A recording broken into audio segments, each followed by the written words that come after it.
భగవద్గీత అధ్యాయం 1 శ్లోకం 24 శ్లోకం ఏవముక్తో హృషికేశో గుడాకేశేన భారత స ఏనయోరౌ రమధ్యే స్థాపయిత్వా రథోత్తమం.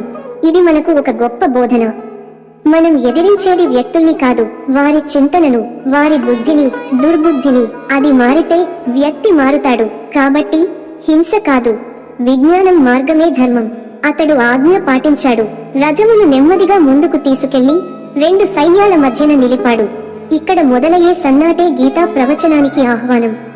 భావార్థం: ఈ శ్లోకంలో కృష్ణుడు అర్జునుడి విన్నపాన్ని అంగీకరిస్తాడు. హృషికేశ అంటే ఇంద్రియాలను నియంత్రించగలవాడు. అతడు అర్జునుడి భౌతిక మనస్సుతో పలికిన మాట వెనుక ఉన్న అంతరాత్మ సంక్షోభాన్ని గ్రహించాడు. శ్రీకృష్ణుడు అర్జునుని రథాన్ని 2 సైన్యాల మధ్యన నిలిపాడు. దానికి భౌతిక అర్థం ఒకటే కావచ్చు, కానీ ఆత్మిక అర్థం ఎంతో లోతైనది. తాత్విక సందేశం: ఈ శ్లోకం ఒక గొప్ప జీవన బోధన.